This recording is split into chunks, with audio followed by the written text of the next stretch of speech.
Beneath the walls of a majestic castle, Duke Ilian stands with his army, the master of the northern borders, facing a massive army of the undead, whose numbers have exceeded all expectations, and a terrifying poisonous fog spreads through the air. A man shouts, calling out to the Duke and pointing at something. From among the army of the dead, the undead knight Dorian appears, a knight so powerful that even 10 high-ranking knights cannot guarantee victory against him if they fought to the death. One of the men suggests to the Duke that they retreat and prepare for a siege, insisting that victory is impossible with their current forces. The Duke rejects the idea of retreating, explaining that the northern wall has already fallen, and if the city gate falls as well, the nation will be finished. As the Duke emphasizes the need to hold them back today, no matter the sacrifices, he suddenly stops speaking, astonished. Suddenly, an unknown person rushes at incredible speed towards the enemy army, and the Duke wonders about his identity. It is revealed that this person is Lord Urien Rox of the Southern Marquisate of Rox. Someone recognizes him as the one who fights with daggers. Doubt spreads among the men about his ability to face Dorian with daggers,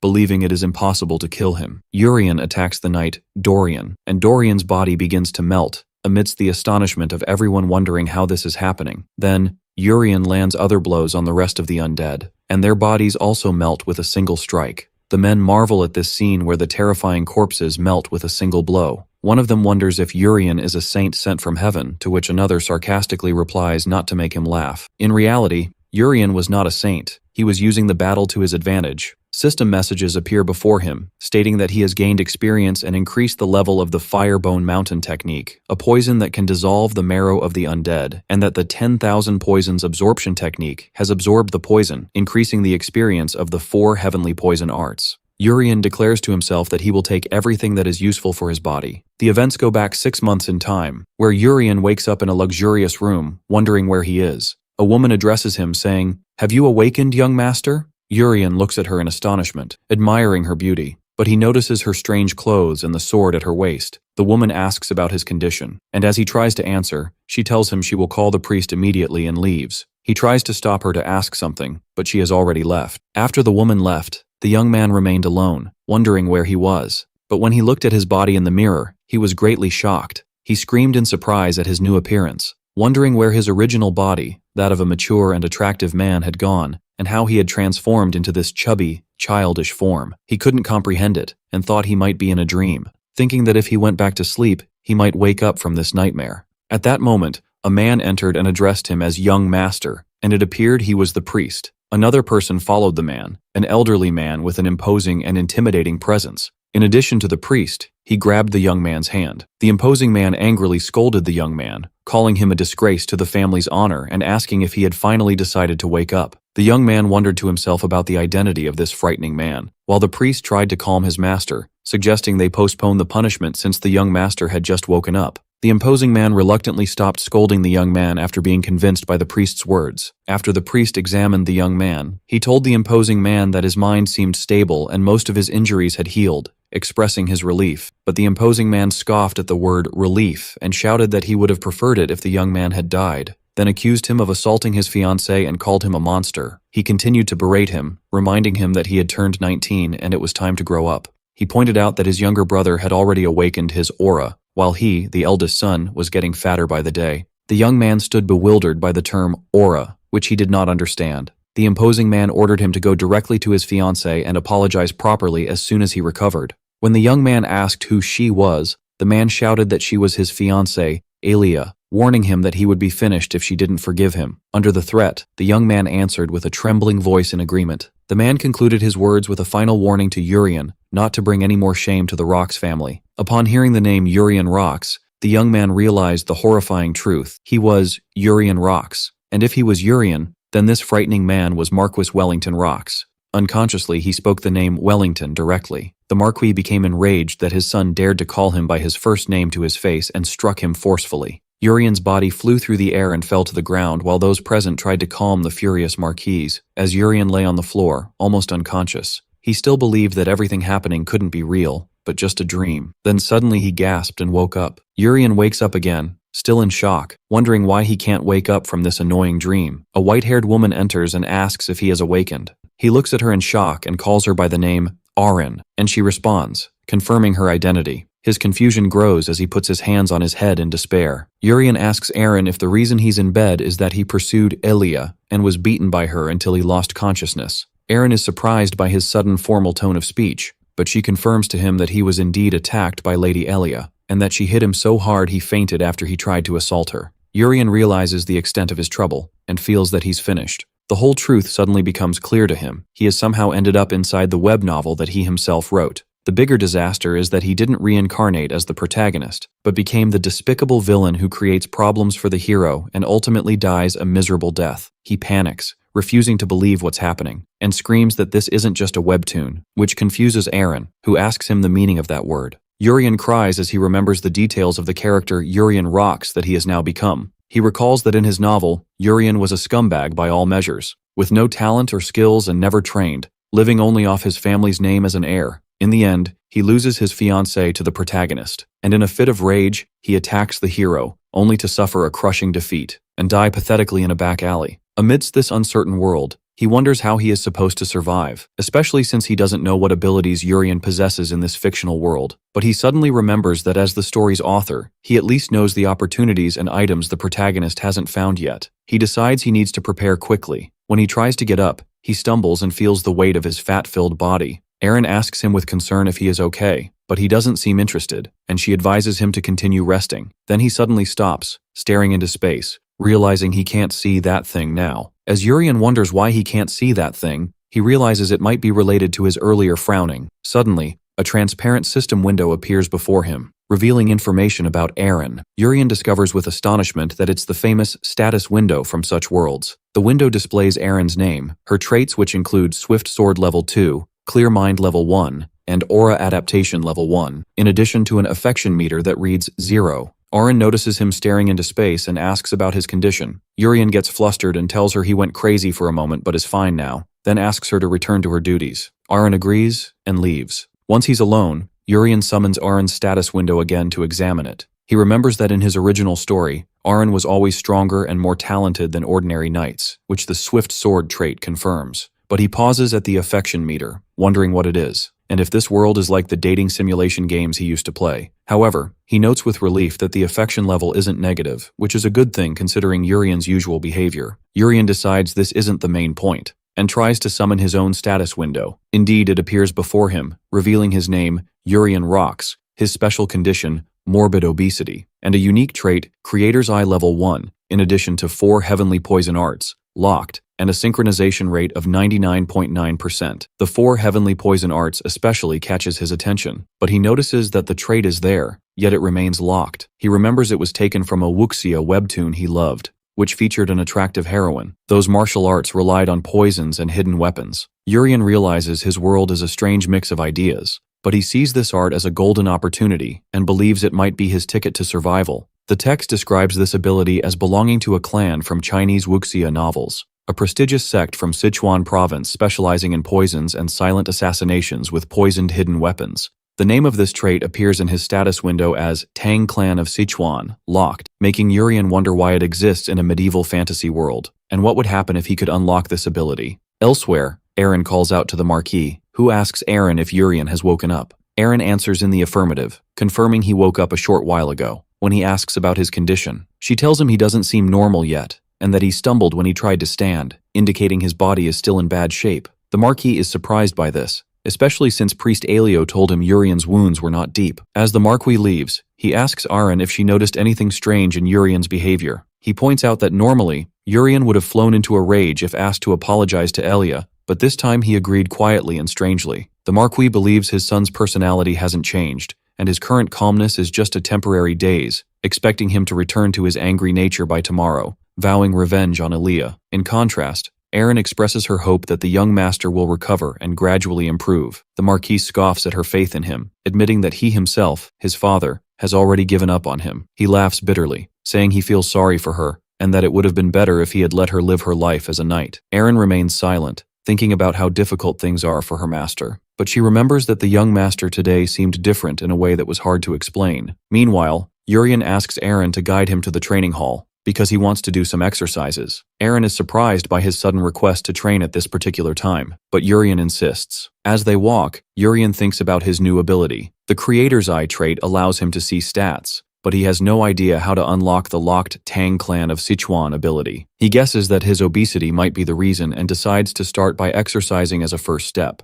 Urien feels exhausted just walking through the vast palace garden, which is the size of several playing fields. He realizes he is not fit for home workouts, as his obesity always pulls him back to bed. He also notices that whenever he passes a servant, their affinity meter shows extremely negative values, ranging from hatred to intense disgust. It seems everyone around him hates him. He doesn't blame them, admitting to himself how bad the original Urien's personality was. After a tiring walk, they finally arrive at the third training hall, which is less used by the knights. They notice someone else is there. As soon as Urien's eyes fall on him, a status window appears with a shocking message. Affinity, -91, desire to kill. The window reveals this person is Rika Olian, possessing the Swift Sword Level 1 trait. Rika smiles sarcastically and asks Urien why he has come to the training hall. While Urien recognizes him in shock, as Rika smiles, he comments that it's a great honor that the young master still remembers him. Urien nervously replies that of course he remembers him. Urien quickly turns to Aren and whispers, asking her if something happened between him and this man.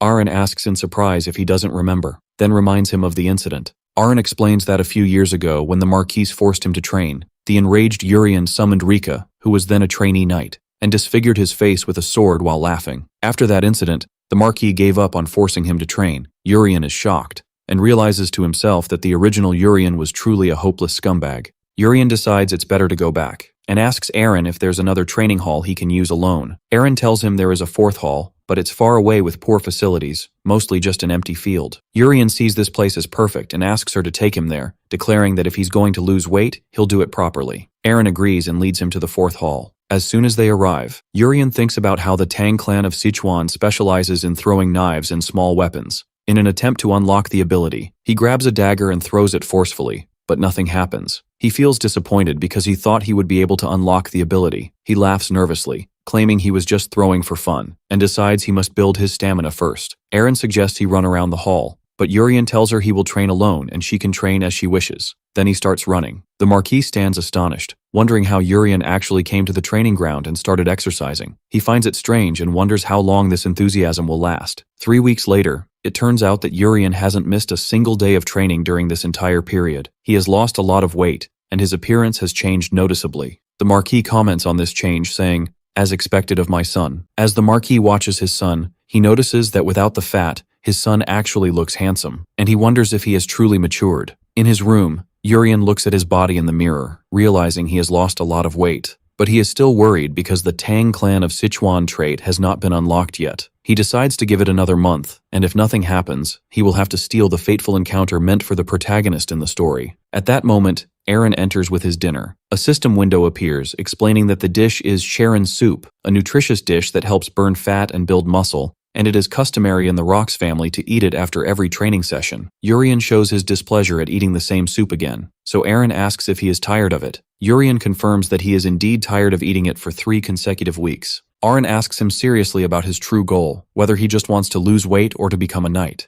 Urien enthusiastically declares that he, of course, wants to become a knight. Eren then scolds him, reminding him that even the great Marquis himself eats Charon soup after his training, and therefore, as a young master, he should stop complaining and eat it. Urien gives in, and starts eating, thinking to himself that this tradition is old-fashioned, but he will endure it because it helps him lose weight. While eating the soup, he notices that its taste is slightly different today. Suddenly, a system message appears, telling him he has ingested poison. Despite his shock, another message follows, stating that he has met the condition to unlock the Tang clan of Sichuan, and that the trait is now unlocked, leaving him in a state of bewilderment. Elsewhere in the palace, the Marquis was still thinking about his son's change. He admitted that his son had become handsome after losing weight, and wondered again if he had really matured. Someone asks the Marquis for permission to enter the room, carrying some tea for him, and she is revealed to be his second wife, Kana. She asks him what he was looking at so intently. The Marquis replies that he was just thinking about the beauty of the garden. Kana praises his taste and tells him that she has been personally taking great care of the garden, and the Marquis compliments her on her wonderful skills. As the Marquis and his wife Kana converse,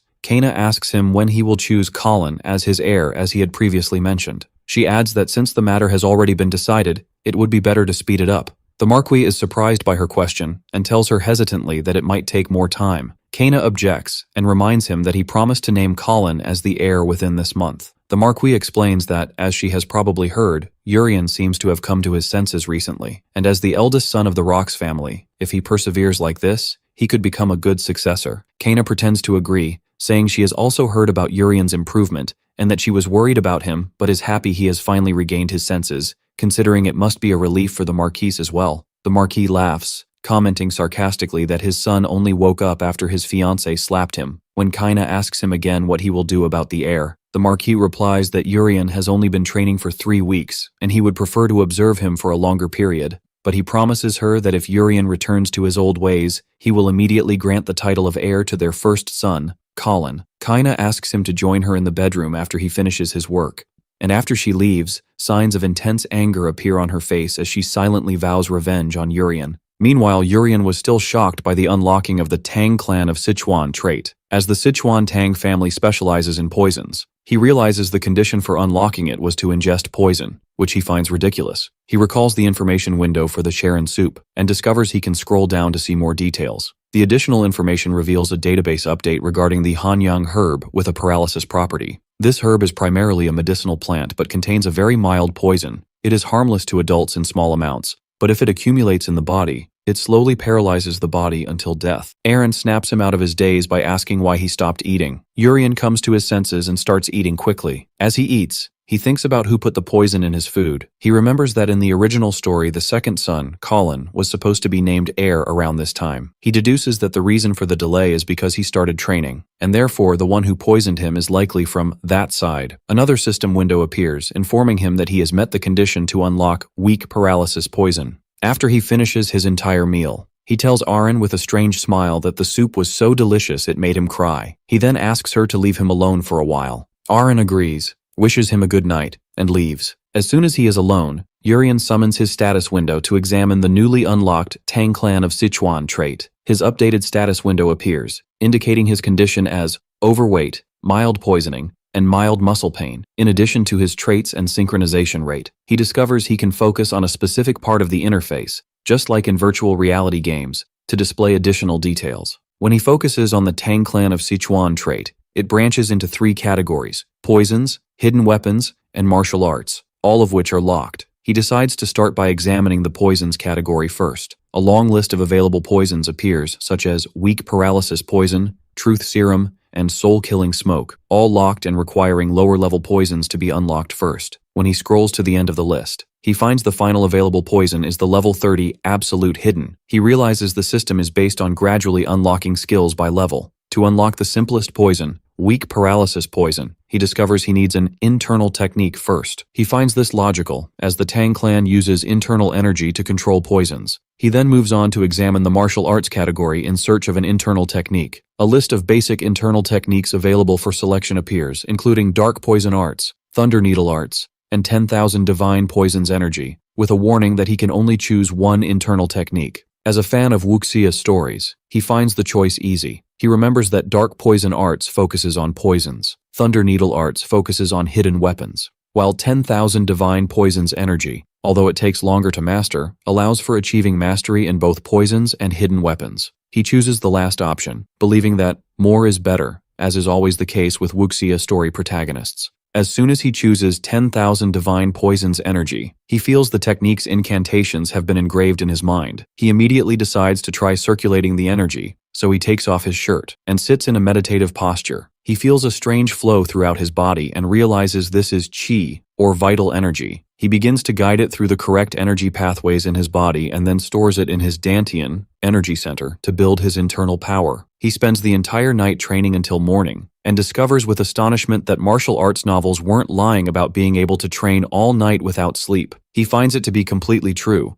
and what's more, he doesn't feel tired at all. On the contrary, he feels his whole body is filled with energy. He also discovers that he can now sense the flow of qi around him, to the point where he can tell how many birds are outside his window without even looking. He feels the warm, solid energy in his Dantian, and discovers he can now open the status window just by directing qi to his head without needing a mirror. And the window shows that his 10,000 Divine Poisons Energy is at level 1 star at 10%. After spending the night in meditation, Urian senses a familiar aura outside his door. Aaron enters at that moment to wake him, and notices that his bed hasn't been touched, concluding he didn't sleep all night. Urian confirmed to her that he hasn't slept yet. She suggests he rest and skip today's training, but Urian enthusiastically refuses, insisting that he feels excellent and must train. Eren reluctantly agrees and decides to prepare breakfast for him first. After closing the door behind her, she wonders to herself when the young master started gaining muscle. Later in the training ground, Urian grabs one of the daggers. He is suddenly surprised by the appearance of a crosshair in front of his eyes, similar to those in first-person shooter video games. He decides to aim precisely at the target and throws the dagger with force. The dagger hits the target accurately. Eren was surprised when she saw him hit the target on the first try. A system window appears, announcing the unlocking of the hidden weapons category of the Tang clan of Sichuan. A shocked Eren asks him what he just did. Urian replies that he doesn't know either, claiming that the results of his training over the past month are starting to show. Urian looks at the stunned Eren, noticing it's the first time he's seen her this flustered. He decides to try again, thinking that when he throws, he feels a fiery internal energy rushing from the bottom of his stomach. He throws the dagger again, this time with greater force and speed. The dagger penetrates the target and shatters it completely. Eren was extremely shocked when she saw that he not only hit the target accurately but completely destroyed it. Urian realizes that having this crosshair is basically a cheat. He remembers that in his previous life, he was skilled at shooting games, so much so that he once won a local tournament at an internet cafe in a game called Battle Attack. As Eren stands stunned, wondering what is happening, Urian asks her if she feels anything emanating from him. Eren replies that she can't say anything special, except for the fact that he has lost a lot of weight since yesterday. She confirms that while he had been steadily losing weight due to his daily training and eating Sharon soup, the change in him today was particularly noticeable. Urian is surprised by her answer and realizes that she cannot sense the flow of internal energy in his body. He concludes from this that in this world, he is the only one who can use internal energy, and no one else can detect it, which means he has gained an amazing and unique power. Urian decides to continue training, and throws more daggers with extreme precision. This time, he threw a dagger that pierced the dagger already stuck in the target, which impresses Aren, who covers her mouth in shock. She asks to try throwing once herself. Aren throws the dagger, but it misses the target completely. Urian laughs, pointing out that he's finally found something she can't do, which annoys her. At that moment, a system window appears before Urian, announcing the completion of the Memory of Sachundanga and the unlocking of the Straight Strike skill. The window explains that this skill enables him to throw with greater force and speed, not just with the weapons he remembers, but with anything else like stones, wood, or iron swords, as if it were his treasured weapon. While Eren was still trying to understand why she failed, Urian picks up a broken wooden sword to test his new skill. He asks her to step back a little. Eren was surprised when she saw him holding a broken sword, not realizing what he intended to do with it. Then Urian feels a huge flow of internal energy from his dantian to his arms, and throws the wooden sword. The broken sword flies with immense force and pierces the center of the target, shattering it. Eren is stunned and screams, asking about this power and what is happening. Urian replies with feigned modesty that he's not sure, and maybe it's the power of practice. Eren rejects this explanation, realizing that what she saw was impossible. At that point, Urian addresses her seriously, saying he knows she reports on his affairs to his father, the Marquis. This admission surprises her, so he asks her for a favor, which is to keep this matter a secret for the time being. He explains that he is currently testing several things, and that he will explain everything to her himself later, asking her to wait until then. Aren agrees to his request. After the training day ends, Urian watches one of the chefs, named Pero, as he leaves. Urian uses the Creator's Eye ability to examine him, and a status window appears, revealing that Pero has the traits Poisonous Touch Level 1 and Agile Movement Level 1, and his affinity level with him is neutral. Urian realizes that the Poisonous Touch trait is what allows Pero to put poison in food and confirms that he is the one who poisoned him. Urian decides it's time for his real test. He focuses his energy, and releases the paralysis poison he recently learned. On Pero from a distance, Pero is immediately poisoned, and falls to the ground, unable to move. Urian celebrates his success and notices a timer appearing above Pero, indicating the paralysis effect will last for an hour. Urian carries the paralyzed Pero and moves him to a secluded alley. As Pero gradually begins to regain consciousness, Urian starts to question him. He asks him if he knows who he is, threatens him, and tells him that if he wants to live, he must answer truthfully. He asks him directly if he was the one who put the poison in his soup, since Pero cannot speak. Urian sets up a simple system for answering. Blink once for yes, and twice for no. After Pero confirms his understanding with a single blink, Urian repeats his question about whether he was the one who poisoned the soup, and Pero blinks once, admitting his guilt. Urian continues his interrogation, asking if the poison used was Hanyang herb, and Pero confirms this with another blink. Then Urian asks him the most important question about who ordered him to poison him. And was it Marchioness Kaina who ordered him to do it? Urian is surprised when Pero blinks twice, denying Kaina's involvement. Urian doubts his answer and warns him not to lie, threatening to slit his throat and claiming he can tell if he is lying or not. As Urian pressures and threatens Pero, he repeats his question about whether Lady Kaina was the one who ordered him to poison him. Pero remains silent for a moment, then blinks twice again, denying Kaina's involvement. Urian is surprised by his insistence, but he sees in his eyes that he is not lying, so he wonders about the identity of the real person who gave the order. Urian decides to postpone finding out this information for later. After that, Urian takes something out and forces Pero to eat it. He tells him that what he ate is paralysis poison, and that he only has 1 month to live. He warns him that if he doesn't take the antidote in his possession within this month, all his internal organs will dissolve. With that, he forces him to follow his orders from now on, and asks if he understood the meaning of his words, to which Pero agrees with a fearful blink of an eye. Urian places his hand on Pero's head and cancels the effect of the paralysis poison on him, and Pero is surprised to regain his ability to move. As soon as Pero regains his ability to speak, Urian asks him for the last time who ordered him to poison him. Pero confesses that the one who gave the order was the Knight Commander, Carox Levington. Urian recognizes the name, and Pero explains that Carox ordered him to kill the young master due to illness within this year. Urian remembers that Carox is Kaina's older brother, who got the position of Knight Commander thanks to her marriage to the Marquis, and he realizes his conclusion wasn't entirely wrong and that Carox is her partner. Urian decides this isn't the important part now and gives Pero a piece of paper. Pero realizes the paper contains a list of poisons. Urian tells him that since Pero has extensive knowledge of poisons, it means he can obtain them from the black market, using the money he will get from Carox. He orders him to collect all the poisons on the list and bring them to him, and to start with what he already has by tomorrow night. When Pero asks why he needs these poisons, Urian scolds him and tells him he didn't give him permission to ask questions.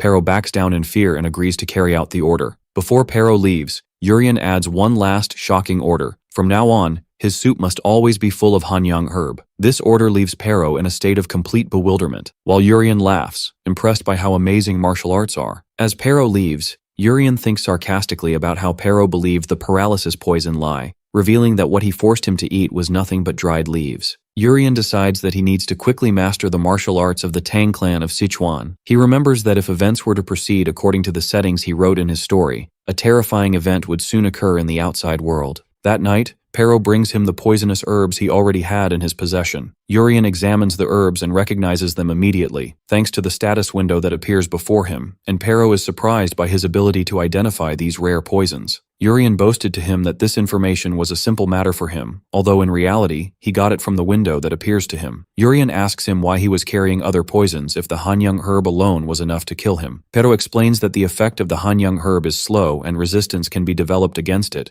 but by mixing it with Ikrokba poison, its effect becomes stronger and more stealthy. Urian deduces that mixing poisons makes them stronger and more precise. Urian asks Pero how he learned all this, and Pero replies that when he was 8 years old, he was sold to the Levington family and trained under a poison master there. He adds that there were about 20 other children, but they all died, and only he survived. Urian realizes that Pero holds a great grudge against the Levington family and that he has found himself a useful tool. Urian praised Pero for doing a good job, then allowed him to leave. After dismissing Pero, Urian decides to begin his training. He takes all the poisonous herbs and starts eating them. A system window with consecutive messages appears, informing him that he has ingested various poisons and that the body of 10,000 divine poisons is absorbing them. Suddenly, a danger warning appears, requiring him to perform immediate breathing meditation. Urian sits and meditates deeply, determined to reach the second stage of his technique. The next morning, Erin enters to wake Urian. She is surprised to see him sitting shirtless in meditation. She is shocked to see his body, which has transformed overnight into a muscular physique. A system window appears before Urian, telling him that the 10,000 divine poisons energy has advanced to the second stage, that he has acquired a new martial art, the Little Dragon Step, and that several new poison techniques have been unlocked. As Erin asks him in confusion what is happening, she smells a foul odor coming from his body. Urian realizes that what the novels say is true. When internal energy rises and martial arts advance, the body expels a large amount of waste at once. Urian realized the smell was truly repulsive, so he moved to open the window. Erin begs him not to do anything, and orders Urian to go to the bathroom, and he tells her to go immediately. After cleaning himself, he leaves with Erin and they head to the training ground. On the way, Urian begins to learn his new skill, the Little Dragon Step, a special footwork of the Tang clan, perfect for swift movement, assassination, and evasion. Urian feels overjoyed to learn a skill that usually only appears in wuxia novels, and finds that simply imitating the movements gives him a good feeling. She asks him worriedly if he is okay. Aaron notices his strange walk, which resembles that of a drunkard. Urian laughs and assures her that he is fine, but she remains concerned, and asks if he is sure about going to the first training hall today, pointing out that it will be crowded with knights.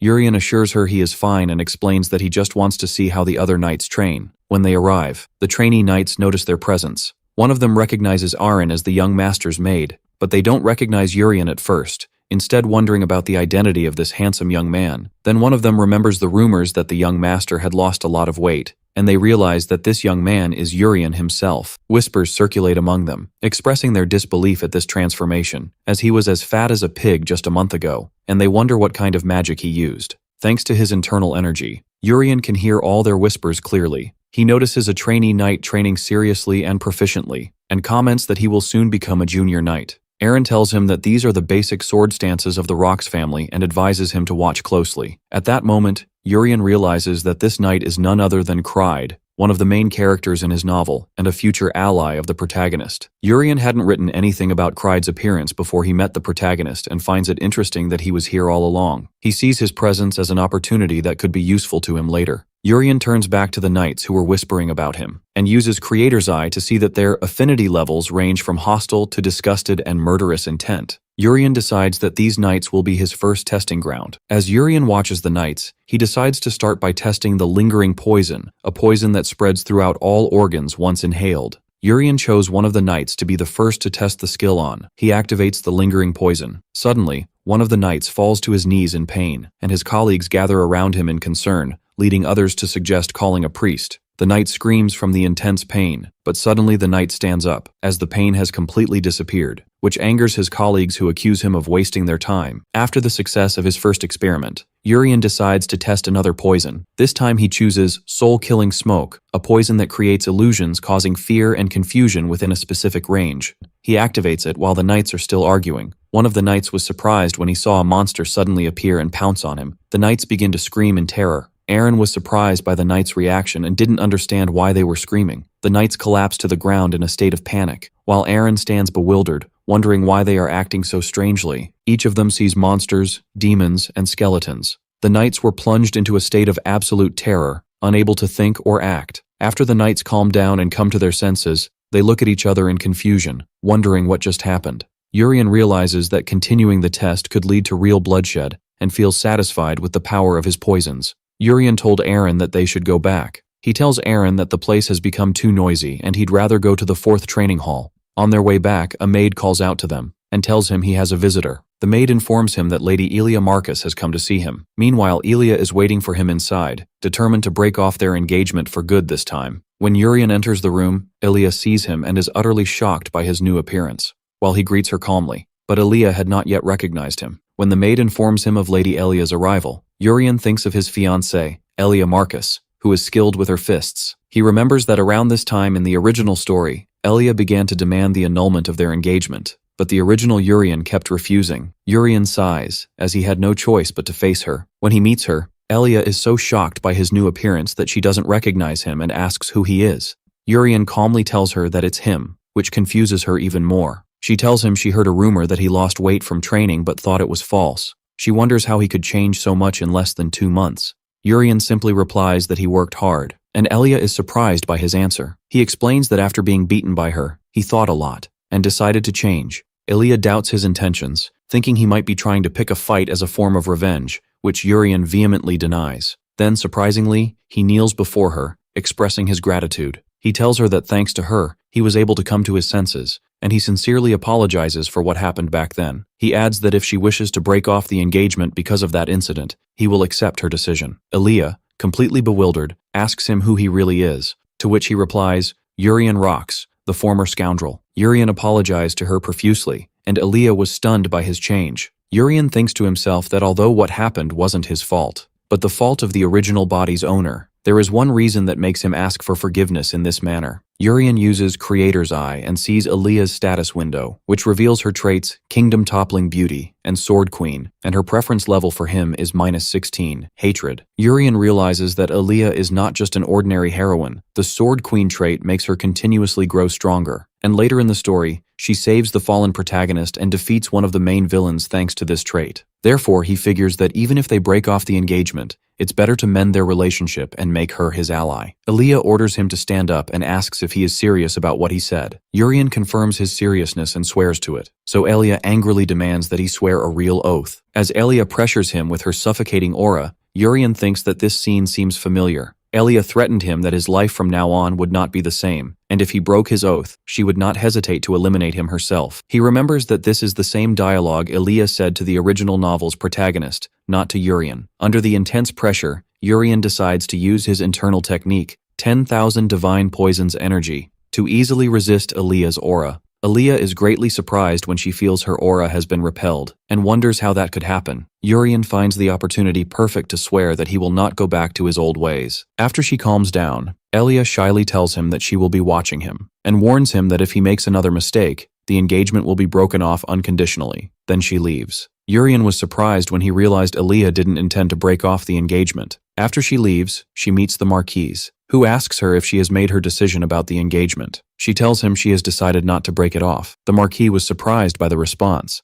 When the Marquis asks her for the reason, Aaliyah admits she doesn't fully understand it herself. She explains that she heard a rumor about his change and wanted to see for herself, wondering if he had returned to the kind and weak personality he had in his childhood. But she found him to be a completely different person, which is why she decided to trust him this time. The Marquis asked if she was sure of what she was saying, and she replied in the affirmative. She adds that if he goes back to being a scoundrel again, she will beat him to death with her own hands. The Marquis laughs happily, admiring her strong personality, and asks her to take good care of Urian. Aaliyah refuses the Marquis's offer to stay for a few days, explaining that she told her father she was coming to break off the engagement, so the situation would be awkward. The Marquis asks her to see Urian before she leaves, but she refuses again, saying he is training and she doesn't want to disturb him. Later, the Marquis summons Urian. He initially jokes with him, pretending not to know him. Urian grew anxious, fearing his father had discovered the truth. Then he laughs and tells him he is proud of the great effort he has put in. The Marquis asks him if he knows why he was summoned, and Urian replies that he believes it's time to begin his training as a knight. The Marquis is surprised by his son's intelligence,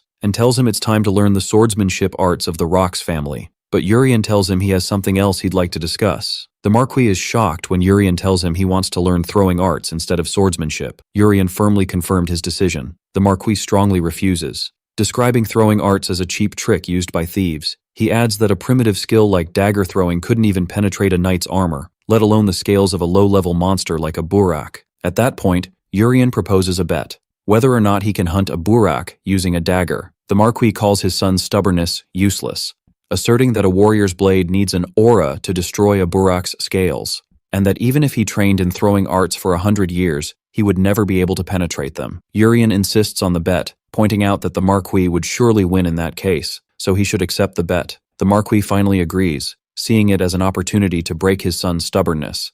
They agree on the terms of the bet. If Urian succeeds in hunting the burak, he will train him himself from now on, but if he fails, he will follow the Marquis's will. Urian is delighted and decides to prepare for the practical test the next day. Urian wondered to himself how many attempts he would need to penetrate the burak's scales. He plans to eat some hidden poisonous herbs that night to raise the level of his 10,000 Divine Poison's energy to the 3rd star. Aaron later comes to him with a message from the Marquis, setting the time for the test at 12 o'clock noon in the first training hall. Urian asks her if she knows the details of the bet, and she tells him the entire palace knows, and that everyone is laughing, and talking about how Urian will wet his pants in fear or run away upon seeing the burak. She tells him he is still the public enemy in everyone's eyes. He asks her if these people will come to watch, and she confirms that the hall will be packed because the Marquis did not forbid attendance. Urian got flustered, muttering to himself that what he was seeing had already turned into a spectacular scene. Urian asks for her opinion, and she replies that she believes tomorrow will be his day. That night, Urian reaches the 3rd star in his technique. On the day of the bet, the training hall was packed with crowds. The Marquis asks Urian if he is ready. Urian notices the large number of attendees, and the Marquis claims he only told his personal mage, and that the news somehow spread. He warns him not to embarrass himself in front of everyone. After that, an elder begins the summoning ritual. Urian watches, fascinated, as this is the first time he has seen magic in person. Suddenly, A huge monster tore through the place, kicking up a thick cloud of dust interspersed with an aura saturated with electrical charges. What is even more surprising to him is that he will see the monster he himself created as an author with his own eyes. The Burok monster appears, an oceanic monster standing 150 centimeters tall. The crowd panics at its grotesque appearance, but Urien looks at it with curiosity. He remembers creating this monster in a hurry while eating sashimi at a restaurant when he was short on ideas. He even thinks that if it weren't for its arms and legs, it might have looked a little cute. Suddenly, the Burok attacks, and the crowd screams, but the Marquis prevents the knights from intervening. Urien grumbled that the monster had ambushed him without any prior warning.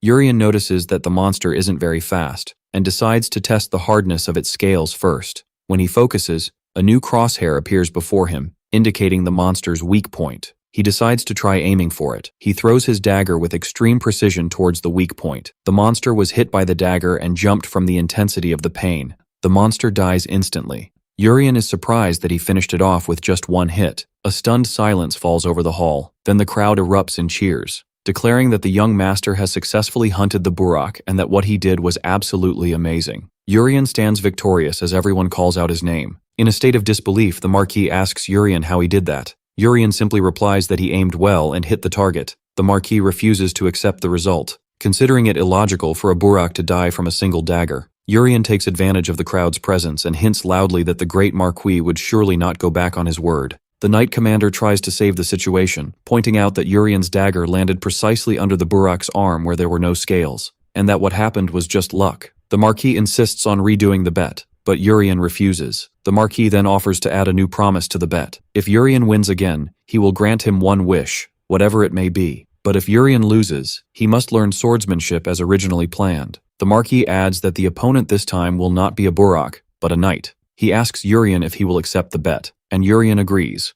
Urien sees this as an opportunity, especially when he notices that Knight Commander Karox is in the audience, and thinks it might be a chance to break Karox's pride. But he backs down from this idea, realizing it might be better to leave him be for now to ensure he continues to receive his supply of poisons through Pero. Urien tells the Marquis that he understands facing an official knight would be too difficult for him, and suggests instead that he face a trainee knight to make the duel fair. Urien is surprised when he realizes it has come to the point of him facing a trainee knight. He then asks the Marquis to allow him to choose the knight himself. When the Marquis asks for his choice, Urien announces that he will choose Kryde. Kryde is summoned, and he steps forward respectfully. The Marquis gives him a mission. Kryde, with all courage, accepts any mission the Marquis gives him. The Marquis told him the mission is to face that boy and fix his bad habits. Kryde is shocked by this order. The Marquis noticed Kryde's concern and asked if he could complete the mission, but he agrees to carry it out after the Marquis insists. Urien reassures Kryde and tells him not to worry too much. As Urien and Kryde prepare for the duel, Urien announces that he will only throw 3 daggers, and if Kryde can block all of them, he will consider himself the loser. This announcement angers the Marquis, who sees it as arrogance and urges Kryde to teach him a lesson. The audience shares the Marquis's excitement, cheering for Kryde and threatening him with no food, or punishment if he loses. Amidst the uproar, Urien hears a woman's voice wishing him good luck, which pleases him. When the duel begins, Urien prepares to throw the first dagger. He uses Creator's Eye to examine his opponent but is surprised to see numerous targeting marks on Kryde's body, unlike the Burok monster which only had one. He realizes that targeting any of these points would result in killing Kryde,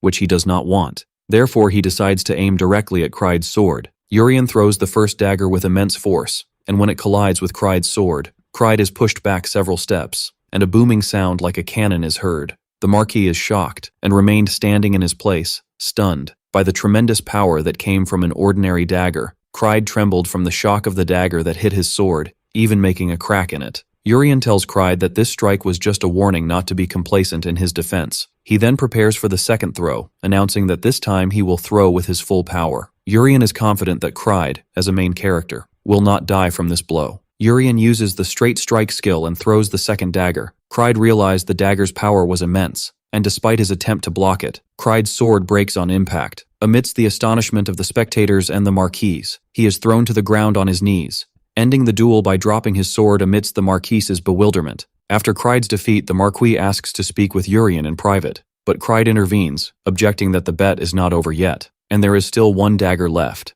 The Marquis tries to end the duel, but Urien decides to ask Kryde directly. Urien asks Kryde to raise his head, and asks if he will accept this inconclusive result. Kryde found no way to respond, as he felt unable to face Urien, reminding him that what makes a knight is reaching a final result, whether victory or defeat. By asking him if he would give up like this, Kryde regains his resolve and asks for a new sword, declaring that he will not withdraw in this manner. Suddenly, Kryde awakens his aura, to the astonishment of those present. Urien realizes this is perfectly in line with the story he wrote, where Kryde's berserker trait manifests when he reaches his absolute limit. Urien sees this as an opportunity to test his advanced techniques. As Kryde prepares with his blazing aura, which is equivalent to the talent of a seasoned knight, the Marquis felt worried about Urien, unsure of how he would act, while Urien appeared completely confident in himself. He asks Urien to throw the final dagger. Urien, in turn, prepares, and throws the dagger using the curved mountain technique, a technique that makes the dagger spin in an unpredictable path. Kryde and the Marquis are surprised by this technique. Kryde felt angry because he thought Urien was joking with him. Kryde swung his sword with all his might towards the dagger, but the dagger changed direction in the air and avoided his sword strike.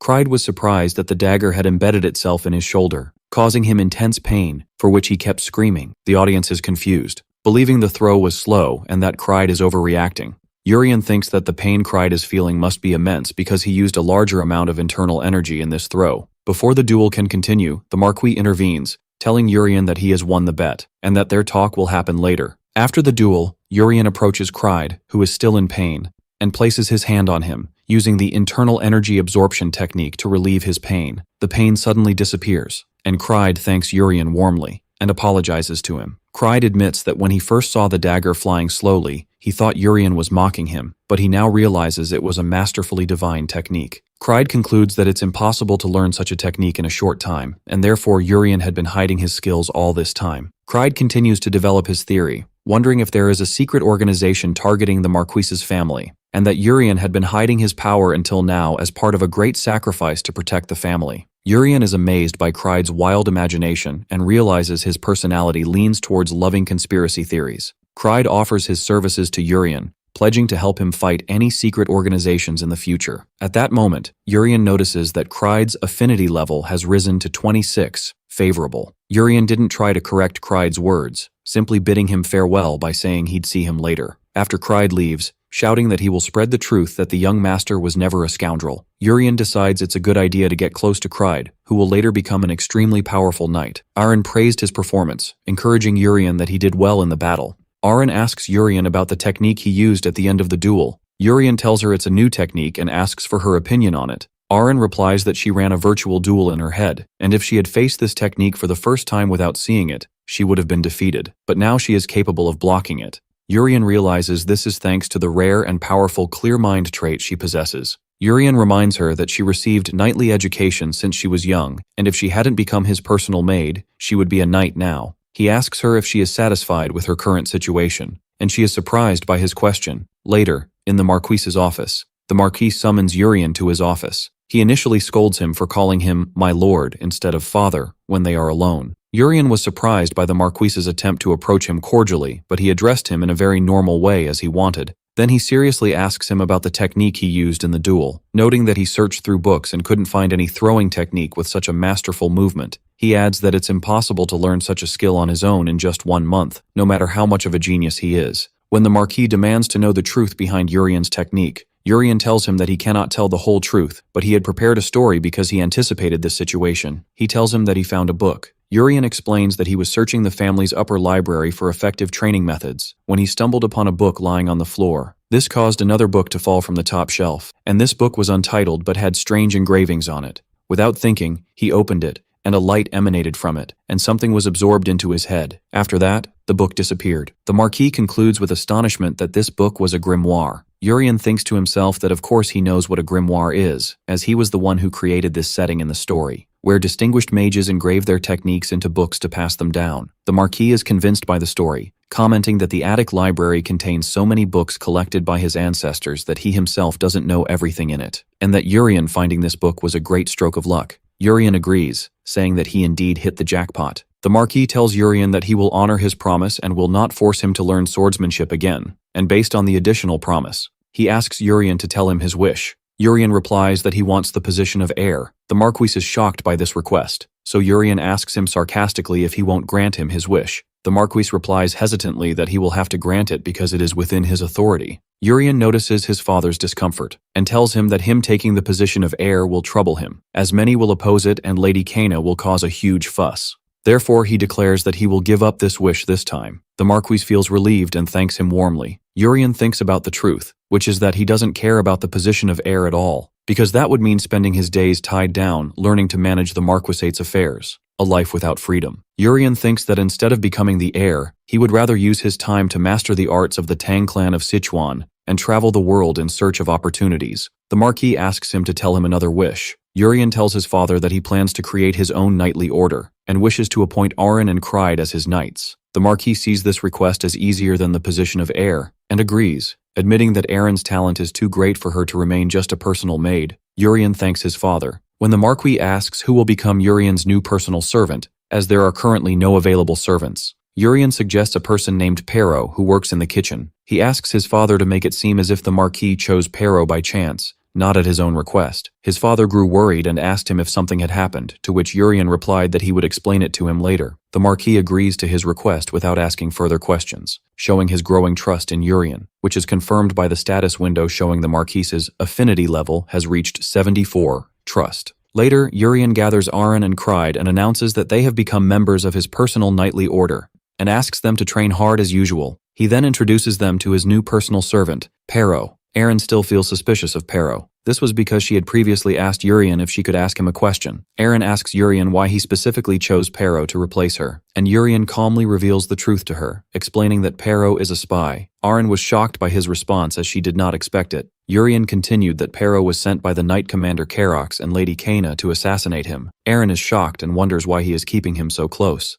to which Urian replies with a smile that now he only listens to his own orders. After that, Kryde asks to ask a question. Urian doesn't object to questions. Kryde points out that although the order consists of only 2 members, there should at least be a vice captain. He explains that this position, according to tradition, should go to the most skilled person, but he sees Arin as looking young and weak, and not strong at all. Urian agrees with Kryde's logic, which prompts Kryde to request a challenge for the position. After Arin defeats Kryde in a duel, Arin advises him that his attack patterns are too simple and can be easily read. Kryde admits his defeat. Urian announces that the captain of the knightly order has now been decided, and it is Arin, and everyone applauds her. Afterwards, Pero leaves to prepare dinner, and Urian decides to test a new technique. Urian watches Pero as he walks away and senses his vital energy, Qi. He decides to use secret sound transmission, a technique from wuxia novels that allows transmitting sound directly to the opponent's hearing using internal energy instead of sound. Urian calls out to Pero using this technique, and Pero panics when he hears the voice echoing in his head. Urian told him that he was communicating with her via telepathy. He believes it's a form of black magic. Urian takes advantage of his fear and goes along with this belief, making Pero believe his master is a black magician who controls poisons.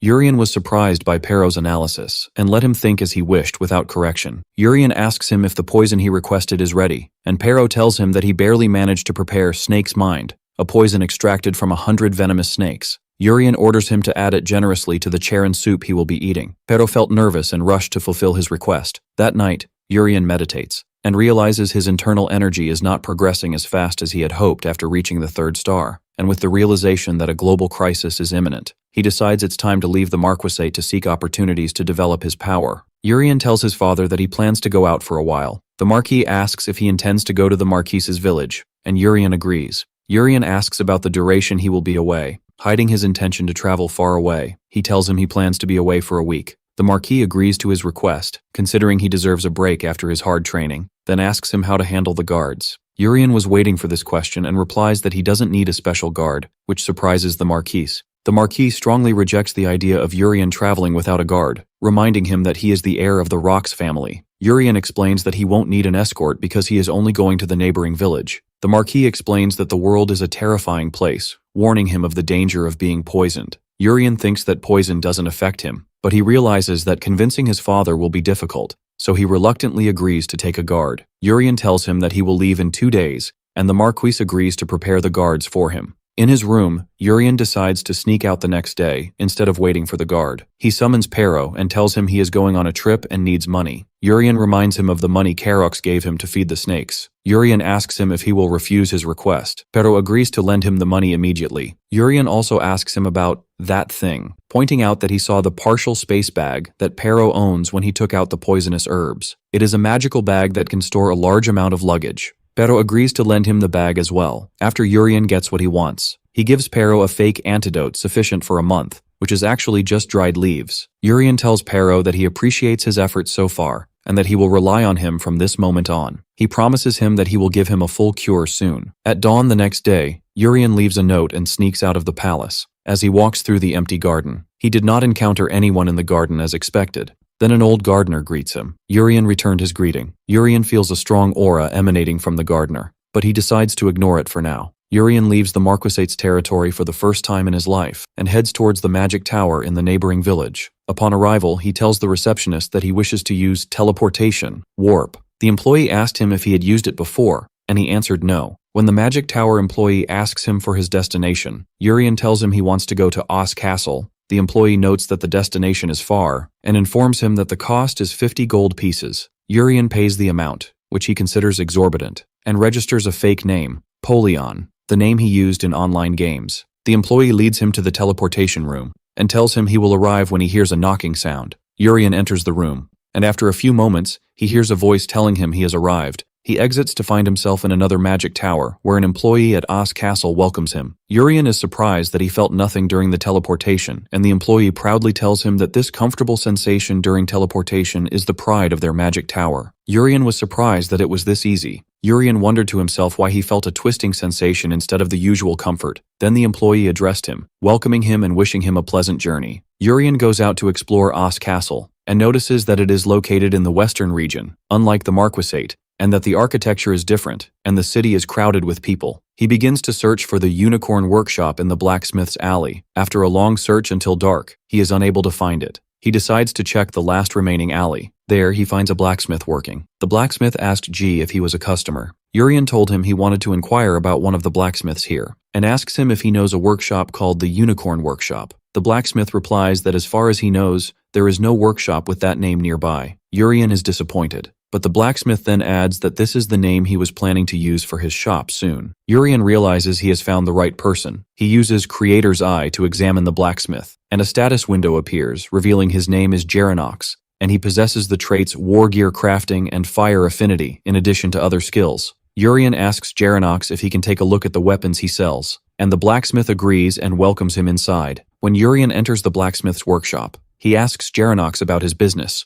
Geranox admits that business is not good. His shop is located in a secluded corner and his skills are not the best. He adds that customers who come take a look and then leave, and he doesn't know how much longer he can go on like this. Urian takes a look at the displayed weapons and realizes they are not ordinary at all. Using Creator's Eye, he sees information about the swords. The 3 Wind Spirit swords are blessed by the Wind Spirit Sylph and increase attack speed, movement, and agility. There is also the Great Flame Spirit Sword, blessed by the Fire Spirit Salamander, which increases strength, stamina, and durability. Urian asks Geranox if he made them. Geranox confirms it, but describes them as failures. He explains that the swords became strangely heavy after being made, to the point that even strong people can barely lift them, which is why no one buys them. Urian thinks to himself that this is not a failure, but that the swords have not yet found a worthy person who can bring out their true power. Urian decides to buy the swords, believing they would be perfect for Aaron and Cried, but he realizes these are not the treasures he is truly looking for. He asks Geranox if he has any severely rusted weapons. Geranox is surprised by the request, but shows him a pile of scrap he was planning to sell as firewood. Urian examines the weapons, thinking that things are going exactly as he planned in his story, and finds what he's looking for. Geranox tells him he did not make this weapon, but found it in the storage and was planning to get rid of it. Urian decides to take this weapon as well. Geranox offers him everything for just 2 gold pieces. Urian thinks this is a bargain, as the real value of this weapon exceeds 200 gold pieces. Urian changes his plan. Urian realizes that what truly interests him is not the weapons, but the blacksmith himself. He offers Geranox, who is suffering from financial difficulties, to close his workshop and work for him as his private blacksmith. Geranox is surprised by the sudden offer. The blacksmith told Urian that he had not been ignoring the possibility of closing, but he did not expect this to happen. To convince him, Urian introduces himself formally. "I am Urian Rox of the Rox family, the invincible spear, protector of the South." Jarenox is shocked when he realizes he is speaking to a member of the Marquis Rox's family. After Urian reveals his identity, Jarenox kneels before him, asking for forgiveness because he never imagined someone of his stature would visit his humble workshop.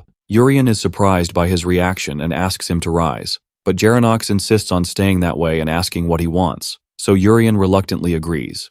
Jarenox asks why someone like Urian would want to hire a poor blacksmith like him, and Urian replies that it is because of his special talent. Jarenox denies having any talent, saying he gets scolded by his master every day. Urian realized his training wasn't just strict, it was the epitome of strictness. Urian explains that he visited many blacksmith workshops today, but Jarenox's weapons stood out from the rest, because of the clear sincerity in their making. He praises the precision of his work, especially in wrapping the sword hilts, which is important to prevent the weapon from slipping. Urian tells him that he believes he will awaken a special talent one day. Urian wondered to himself, "I just made that up on the spot. Will it work?" Jarenox is moved by his words and agrees to follow him, but he notes that Urian is completely different from the rumors he heard about him being a delinquent. Urian decides to show him something interesting. He takes the rusty dagger he bought and utters the word, "Awaken." The dagger transforms into a glowing legendary weapon called Agnes, the vestige of many forms. Jarenox is surprised, while Urian thinks that this weapon, the legendary Ego Sword, was supposed to be obtained by the original protagonist of the novel. A system window appears asking Urian if he wants to proceed and make a spiritual contract with Agnes, and he agrees. After a flash of light, Urian hears an angry voice in his head wondering who he is and how he dares to make a contract with it. Urian is surprised that the voice is not that of a cute girl as he wrote in his story, but a rude one. Agnes scolds him, telling him he doesn't have an ounce of talent, and Urian realizes she is angry because she cannot sense any mana from him. Agnes wondered why someone like him would ever be able to make a contract with her. Agnes asks him how he knew of her location and the incantation needed to release her. Urian replies that he heard it from the Great Prophet, an additional setting he had put in the story to ensure consistency. Agnes continues to insult him, wondering why the Great Prophet would waste his time on a useless person like him. Urian asks if she knows what he can do, then answers himself with confidence that of course he knows, as he is the one who wrote her settings. He explains that Agnes can split into two separate weapons, and each can transform into any weapon its wielder imagines. In the original story, the protagonist used it as a sword and a shield. Urian tells Agnes that he knows if her sub-body is lost, it always returns to her main body. Agnes insists that his knowledge is worthless, because she can only be used with mana, which Urian lacks. She told him to give up, but Urian tells her she is annoying, and uses his internal energy to force her to transform into a ring, causing her intense pain. Agnes screams in surprise, feeling the warmth of Urian's energy as if she were melting. Urian realizes that martial arts can substitute for mana to activate Agnes's abilities. After that, Urian finalizes his arrangements with Jarenox, telling him he will need 2 days to finish his affairs. They agree to meet in front of the As Castle Central Park in 2 days at noon. As Urian wanders through the park, he is surprised to see Aaliyah there. Elena was surprised and asked him what he was doing here. Urian felt that the situation in front of Central Park seemed familiar. He remembers that this is where the original protagonist was supposed to meet Elia for the first time, and he realizes that the main story's path has changed somehow. Elia angrily asks him what he is doing here. Urian replies that he came to look for a blacksmith. Elia is surprised by this, pointing out that the Rox family has plenty of blacksmiths. Urian explains that he wanted to hire his own person. Elia tells him that if he had told her beforehand, she could have helped him, but he reassures her that he has already found a good person. At that moment, Jarenox arrives on time. The blacksmith apologized to Urian for being late and making him wait. Urian introduces Elia to Jarenox, identifying her as his fiancée. Another knight interrupts them, asking his squad leader, Elia, who she is talking to, noting that they will be leaving soon. Elia introduces Urian to the knight, named Mask, as her fiancé, Urian Rox. Rox is shocked when he sees Urian for the first time. Mask is surprised to see a young master from the Rox family in a place like this, and introduces himself as Mask Malone, leader of the 5th squad of the Steelhammer Knights, who serve the Marquis family. Urian thinks to himself that he knows Mask well, as he is a minor character with a bad attitude that he wrote in his novel. Urian remembers how the events were supposed to unfold in the original story. A masked person intercepts Mask and his knights. Then the protagonist steps forward and challenges Mask. As Urian anxiously recalls the events of the original story, where a fight was supposed to break out between the protagonist and Mask, and Aaliyah would arrive just in time to stop them, from which their relationship would begin. More importantly, after this incident,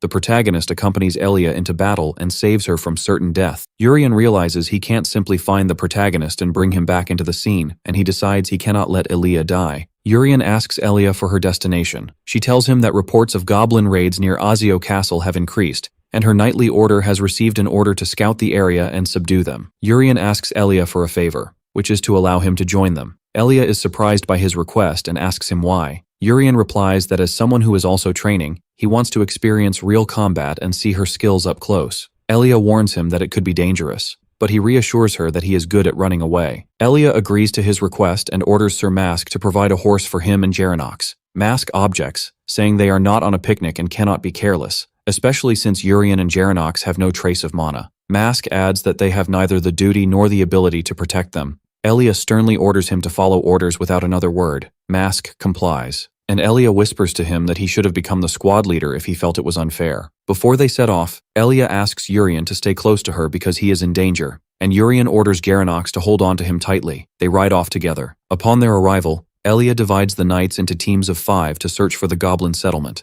ordering them not to attack and to fire a signal flare upon finding it. Then Elia ordered the guards to disperse. As darkness approaches and tracking becomes difficult, Elia decides to turn back. Suddenly, a signal flare lights up the sky, followed by another flare from a different direction, then a third, and a fourth. The knights wonder how many flares went off, with Urian answering 4, while another insists it was 5. Elia decides to head towards the nearest flare to the west, but one of the knights tries to stop them. When Elia's squad arrives at the location of one of the flares, they find that all the soldiers are dead. The knights are shocked to see their comrades' armor has melted, wondering what kind of attack they faced. Elia decides to head immediately to the next southern flare location. There too, they find all the soldiers killed in the same horrific manner, as one of the knights urges his captain to move quickly to the next area. Urian intervenes, shouting that they cannot move now. Elia is surprised by Urian's words. Urian explains that the goblins are spread out and hunting their soldiers one by one, and at this rate, there is no chance of victory. He suggests that they should halt the operation and fire a signal flare to gather all remaining forces at their location. A knight shouts at him angrily, asking who he thinks he is to speak in such a manner, and blames him for this mess. Urian remembers this scene happened in his original story, where the protagonist was reprimanded in the same way, which angered the readers. As the knight continues to scold him and orders him to be silent, Urian uses his internal energy to pressure him, causing the knight to fall from his horse.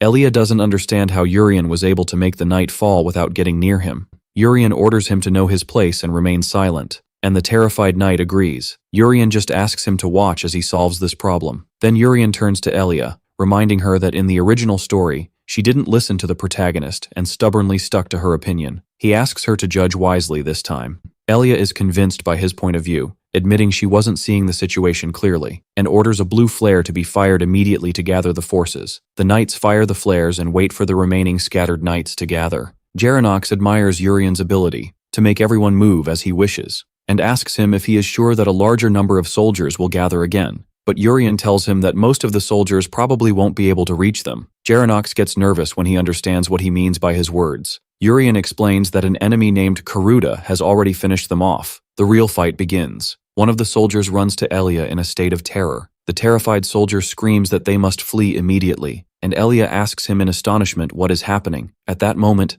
a massive army of goblins appears, and another knight shouts that their numbers are overwhelming. Elia stands speechless as she sees this crushing number of enemies. She feels guilty and apologizes to Urian, believing he will die because of her. But Urian reassures her that it's okay, and steps forward confidently, assuring her that she will not die here. Elia asks him with bewilderment what he is doing. Urian faces the goblin horde and calls out to Agnes, announcing that he will test what they have practiced over the past 2 days. He orders her to generate black iron bullets by proxy. Urian thinks that he hasn't had a chance to try this technique, which he obtained after reaching the 3rd level of the Body of 10,000 Poisons. Before, a system window appears before him, explaining that the black iron blast technique fires hidden weapons filled with internal power by detonating the black iron bullets. Urian shouts, ordering the goblins to receive his attack, and throws the bullet, which hits its target. After the bullet lodged in one of the goblins' weapons, amidst their confusion, the first explosion occurred, which wiped out a large number of them amidst their screams,